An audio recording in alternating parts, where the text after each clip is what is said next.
وأدام نفعنا به بعلوم وبأسرار في الدارين amin ya rabbal alamin. Kita lanjutkan masih berkenaan tentang munajat dan berdoa kepada Allah.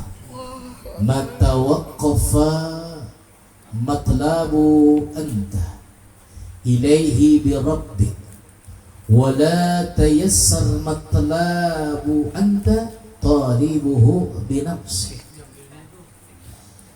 Artinya kemarin sudah kita bahas sedikit, jangan pernah kita berhenti untuk meminta kepada Allah. Jadi jangan pernah berhenti memohon dan bermunajat kepada Allah. Kemudian wala tayassar matlabu anta, dan jangan kau jadikan permohonanmu binafsik. Ya, artinya jangan pernah kamu meminta kepada dirimu sendiri. Jadi jangan menganggap sesuatu yang berhasil itu atas kemampuan kita, tetapi karena kudrah Allah Subhanahu wa ta'ala. Man anzala hawaijahu billahi ta'ala, barang siapa yang memohon semua hajat-hajatnya, doa-doanya kepada Allah, wal taja'a ilaihi, dan memohon perlindungan kepada Allah, wa tawakkal fi amrihi kulli, dan berpasrah segala urusannya alaihi kepada Allah, kafahu, maka Allah akan mencukupi kulla ma'unatin, segala kebutuhan kita. Jadi kalau kita memohon kepada Allah semua hajat-hajat, kemudian berlindung dan berpasrah segala urusan kita hanya kepada Allah, Allah yang nyukupin kita. Gitu ya. Wa qaruba alaih, bukan itu saja, wa qaruba, dan Allah mendekatkan alaihi atas hambanya kulla ba'idin, dari yang jauh menjadi dekat. Sebab kita bermunajat, sebab kita memohon, sebab kita selalu meminta hanya kepada Allah, Allah yang deketin kita. Ya. Jadi artinya keuntungan kita bermunajat dan berzikir kepada Allah, segala urusan kita berpasrah diri kepada kita, Allah yang bakal nyukupin. Bukan itu saja, bukan sekedar Allah akan terima doa dan diri kita, maka Allah mendekatkan atas sesama tersebut kulla ba'idin, ya, setiap yang dianggap jauh. Jadi Allah yang dekat. Kayak kita nih tadi, nawaitu dzikran taqarruban illallah. Saya berniat berzikir taqarruban, karena apa? Pengen mendekat sama Allah. Sebelum kita mendekat, Allah sudah qaruba alaina. Allah sudah mendekat kepada kita. Ini keuntungan kita bermunajat, meminta kepada Allah. Artinya jangan pernah kita meminta bermunajat selain kepada Allah. Wa yassaru alai kullu asirin, dan Allah akan mempermudah segala kesulitan. Jadi yang kita anggap sulit, kalau kita mintanya sama Allah, itu akan gampang. Waman sakana ila ilmi wa aqlihi, barang siapa yang ilmunya ditenangkan dan akalnya wa'tamada ala quwwati. Nah, kemudian ada orang yang berpikir bahwasanya ilmunya lah, akalnya lah, kekuatannya lah, dayanya lah yang mengatakan bahwasanya semuanya atas kemampuan dirinya. Wakalahu Allah Ta'ala ila nafsi wa khadalahu wa harama taufiqahu. Allah akan menolak. Jadi kita anggap bahwasanya segala kesuksesan kita, segala keberhasilan kita anggap karena kemampuan saya, karena kekuatan ilmu saya, maka Allah akan menolaknya dan Allah akan menjauhkan dirinya. Na'udzubillah. Bahkan bukan itu saja, wa ahmalahu, Allah akan ngediemin, nganggurin kita, wa ahmalahu. Jadi merasa dirinya itu segala keberhasilannya, kesuksesannya atas jerih payah dirinya. Tidak, semuanya bi qudratillah wa bi aunillah, dengan kekuatan Allah dan pertolongan Allah Ta'ala. Gitu ya.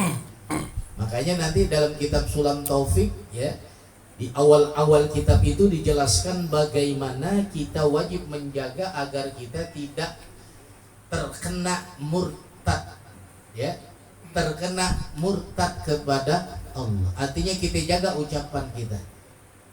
Makanya murtad yang sering kita lakukan biasanya mulut. Ya. Kan bisa mulut, bisa ucapan, bisa i'tiqad, bisa hati. Ini yang parah adalah i'tiqad dan perbuatan. Mulut juga harus kita jaga. Sebab hal-hal sepele bisa menyebabkan kita keluar dari Islam. Makanya sering saya katakan, ketika kita berwudu, kita disunahkan untuk membaca syahadat, asyhadu an la ilaha, sebelum niat. Ada yang protes, Pak Ustaz, kan doa syahadat biasanya dibaca setelah berwudu. Kan doanya begitu. Asyhadu an la ilaha illallah wa asyhadu anna Muhammadan abduhu wa rasuluh. Allahumma ij'alna minat tawwabin wa ij'alna minal mutatahhirin. Itu dibaca enggak doa itu? Kalau wudunya juga buru-buru, gimana dibaca? Ya. Jadi artinya syahadat itu kita baca sebelum berniat, sebelum berwudu. Sebab apa? Kita mau sholat. Sholat itu syarat yang pertama adalah Islam.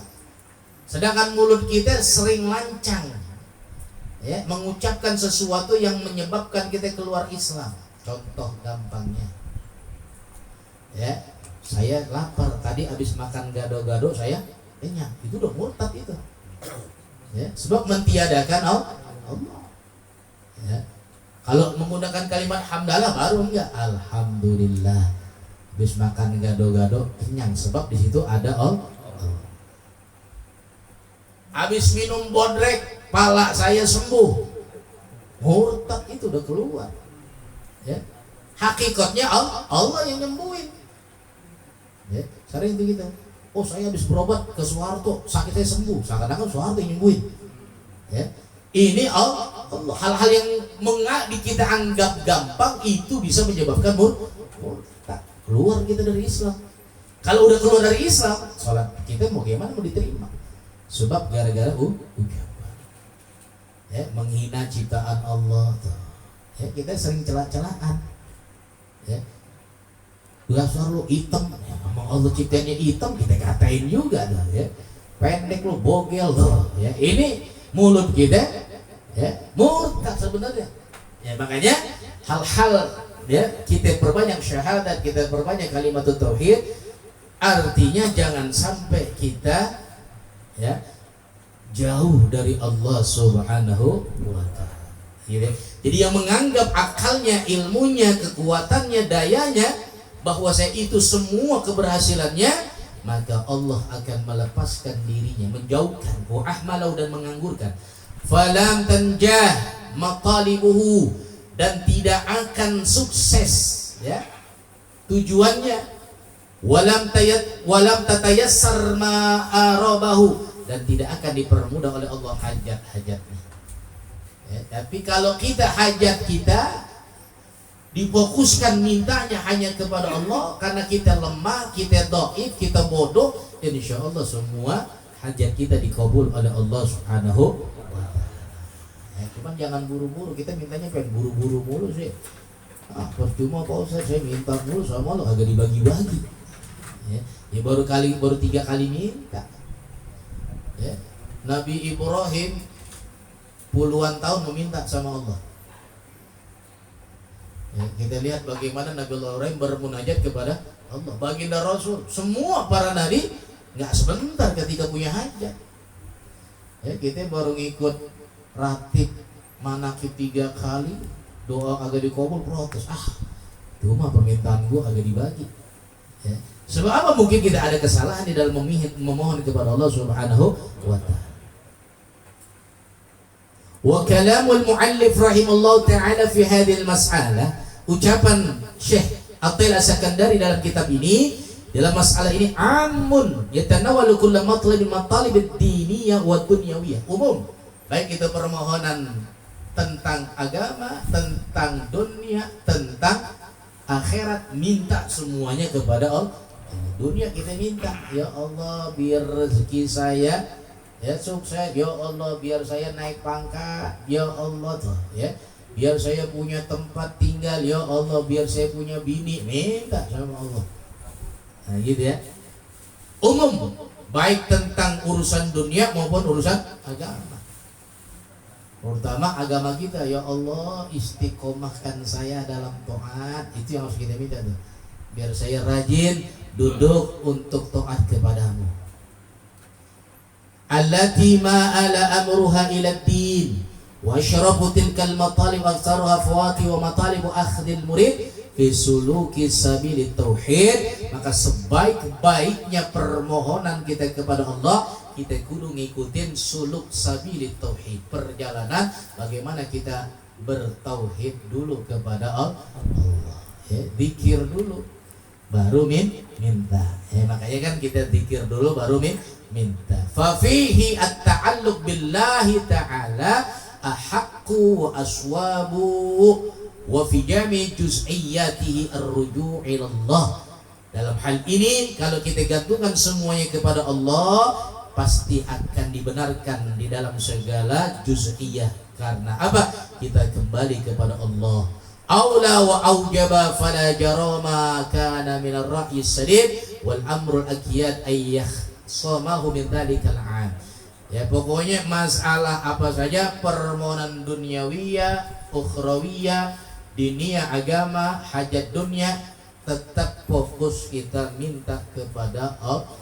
Dan jangan pernah mengatakan keberhasilan, kesuksesan atas kemampuan kita, atas ilmu kita, atas ya kekuatan kita. Na'udzubillah zoma na'udzubillah. Ini semuanya biqudra.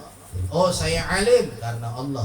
Oh saya kaya karena Allah. Ya, ini semuanya maka artinya kita murnikan tauhid kita kepada Allah Subhanahu wa taala. Mudah-mudahan ya hati kita bersih, memohon hanya kepada Allah, niatkan semua ibadah-ibadah kita li mardatillah ya.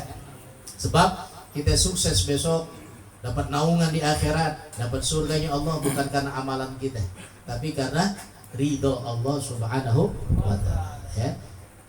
Ada seorang wanita ahlul maksiat dalam hadis sahih ya, wanita malam tapi bisa masuk surga, amalan cuma dikit apa?